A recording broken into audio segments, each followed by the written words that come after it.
Your dangerous dog attacked me. Sarah's shrill voice cut through the hospital corridor as she clutched her bandaged arm, tears streaking her face. Look what that monster did. I stood frozen, heart hammering in my chest, staring at my sister-in-law in disbelief. Luna, my golden retriever and certified therapy dog, sat calmly at my feet, her warm brown eyes steady, untroubled, showing none of the aggression Sarah was accusing her of. My dog didn't attack you, I said, keeping my voice even despite the fire building inside me. Sarah's husband, my brother, Mike, stood rigid beside her, his expression dark with anger. We have proof, Madison. Look at her arm. Sarah yanked up her sleeve, revealing jagged red scratches and what looked like bite marks. She needs to be put down. She's a menace. The words hit me like a physical blow. Put down, my stomach twisted. Luna pressed against my leg, sensing my distress, offering comfort the way she always did. Dr. Torres, the hospital administrator, stepped forward, her sharp gaze moving between us. Sarah, you're saying this happened in the children's ward? Yes, Sarah nodded vigorously. I was visiting my friend's daughter when that beast lunged at me. No warning, no reason, just pure aggression. Something wasn't adding up. I knew Luna's schedule down to the minute. At 10:30, the time Sarah claimed the attack happened. We were in room 204 with Tommy, a 7-year-old chemotherapy patient, helping him through his morning treatment. I took a slow breath. You said this happened at 10:30. Yes, right after you left her alone in the hallway. A smile pulled at my lips and Sarah's eyes narrowed. What the hell is so funny? She snapped. Security cameras, I said simply. The children's ward has cameras in every hallway. If Luna attacked you, it'll be on video.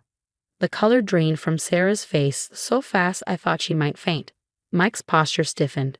Then let's check, he said, though doubt crept into his voice. Dr. Torres was already on her phone. Security is pulling the footage now. Minutes later, we were in the security office, the dim room illuminated by the glow of multiple screens. Officer Martinez, the head of hospital security, met us with a grim expression.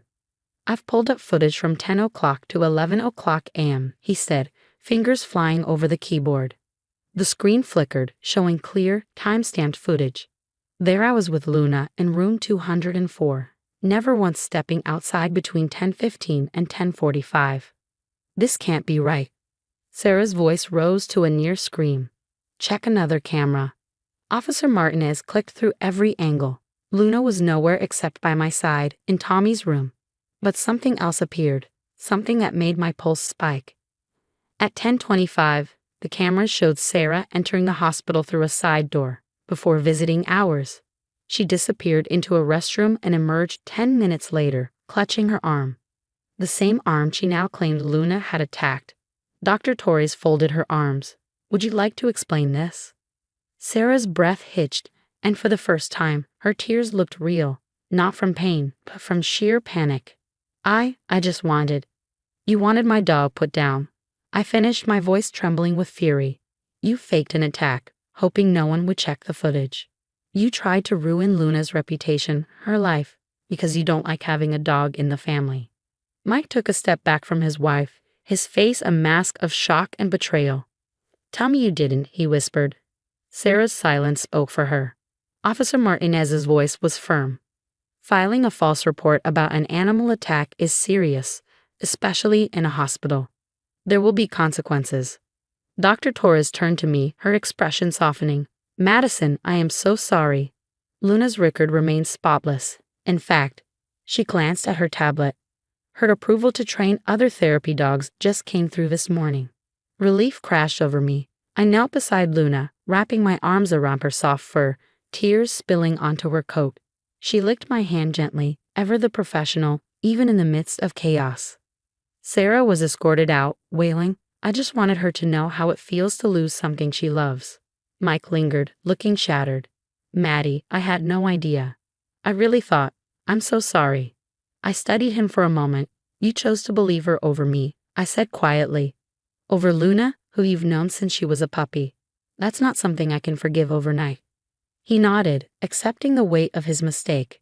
And then, just as he turned to go, Luna did something that made my throat tighten. She walked up to him and pressed her nose against his hand. Therapy dogs don't hold grudges. They just heal, even when the people they comfort don't deserve it. The days after Sarah's attempt to frame Luna were a whirlwind of legal proceedings and family drama. My phone buzzed nonstop, relatives taking sides, some defending Sarah's moment of weakness, others horrified by her actions. I ignored most of them, focusing on what mattered: my work with Luna at the hospital. But Sarah's actions had unexpected consequences. Word spread fast, and soon Luna and I found ourselves in the public eye. Local news stations ran the security footage, highlighting the clear attempt to frame an innocent therapy dog. "I can't believe she's playing the victim," my friend Jessica muttered one evening as we watched Sarah's tearful interview on TV. "Listen to her. I was only trying to protect the children from a dangerous dog." I muted the screen, unable to stomach more lies. Luna lay at my feet, completely unaware she was at the center of so much controversy. The only thing on her mind was her next session with Marcus, a 6-year-old burn victim who had finally started smiling again thanks to their weekly visits. "The hospital's getting calls from all over the country," I told Jessica, scratching behind Luna's ears. "Other facilities want to know about our security protocols, how we document therapy dog behavior." Ironically, Sarah might have helped create better protections for therapy animals. Jessica's lips quirked in a half-smile. "That's one hell of a silver lining." My phone buzzed again. Another message from Mike. He'd been reaching out daily, updates about Sarah's court-mandated psychiatric evaluation, his own counseling sessions. I hadn't responded to any of them. "You'll have to talk to him eventually," Jessica pointed out. "I know." I sighed. But every time I think about how quickly he believed her, how he stood there demanding Luna be put down, I just can't. The next morning at the hospital, Dr. Torres was waiting for me. "The American Therapy Dog Association wants to feature Luna in their national campaign," she said. "They say her story highlights the importance of protecting certified therapy animals." I glanced down at Luna. As if on cue, she spotted a little girl in a wheelchair across the waiting room. Her tail wagged, a soft request for permission to approach. "What would the campaign involve?" I asked, giving Luna the hand signal to greet. She patted over, resting her head gently on the girl's lap. "They want to document her daily work, show what therapy dogs really do, especially now, with all this attention on false accusations and safety concerns." I watched as the girl's tearful eyes turned to wonder, her tiny hands stroking Luna's fur. "Okay," I agreed. But Luna's patients come first. Filming began the next week. The crew captured Luna in action, helping Tommy through another grueling chemotherapy session, staying calm amid beeping monitors and IV drips, supporting Marcus as he took his first shaky steps in physical therapy, using her as a steadying presence. Midway through filming, an unexpected visitor arrived. Mike. He looked nervous, clutching a thick folder. 5 minutes, he said. "Please." I hesitated, then led him into an empty consultation room. Luna followed, instinctively positioning herself between us, a subtle but clear red on the tension in the room. "Sarah's been diagnosed with borderline personality disorder," Mike said, opening the folder. "She's been instigating incidents with therapy animals for months. 3 other hospitals reported issues before this." I stared at him, and he never noticed. "She always had excuses, always made it seem like the animals were at fault. I believed her because," his voice cracked, "because it was easier than admitting something was really wrong." I folded my arms. "So now what?" "I'm divorcing her," he said, voice raw, "not just because of Luna, because I finally see how much I let her manipulate me, how much damage I allowed her to do." Luna, sensing his distress, moved closer. After a hesitation, Mike reached out, resting a hand on her head. She stayed still, letting him absorb the moment. "She's getting help now," he continued. "But I needed you to know I was wrong. About her. About Luna. About everything." I studied my brother, seeing the guilt, the regret. And for the first time, the anger I'd been holding onto didn't feel quite as heavy. Outside, the camera crew had been filming through the window. Later, they told me that moment, my brother breaking down, Luna offering silent comfort, became the heart of the campaign. Because therapy dogs don't just help patients. Sometimes they help heal families too. 3 months after Sarah's incident, the Therapy Dog campaign launched, surpassing all expectations. Luna became the face of a national movement to protect therapy animals, her gentle eyes and calm presence gracing posters in hospitals across the country. "Your dog has changed the way we certify therapy animals," Dr. Torres told me one morning as we watched Luna comfort a group of anxious children preparing for surgery. Every hospital in our network has installed additional security cameras and strengthened documentation protocols. The irony wasn't lost on me. Sarah's attempt to destroy Luna's reputation had, in the end, reinforced protections for therapy animals everywhere. That afternoon, I received an unexpected email from Sarah's psychiatrist requesting a meeting. After some hesitation, I agreed. The next day, Luna and I met her in her office. "Sarah has made significant progress," the psychiatrist said, as Luna sat calmly at my feet. "She's asked to make amends, but more importantly, she wants to understand why she did what she did." I considered saying no.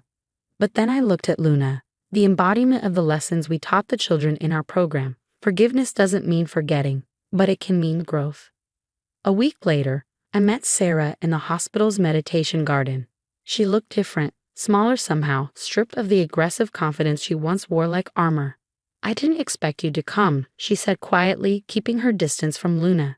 "I almost didn't," I admitted. But Luna taught me something important. Sometimes the people who need help the most are the ones who fight against it the hardest. Sarah's eyes filled with tears as she watched Luna, who remained still, offering neither judgment nor comfort. "I was jealous," she whispered, "of how much Mike loved her, of how everyone praised your work. I wanted to destroy something good because I couldn't stand seeing someone else succeed." It wasn't a perfect apology, but it was honest.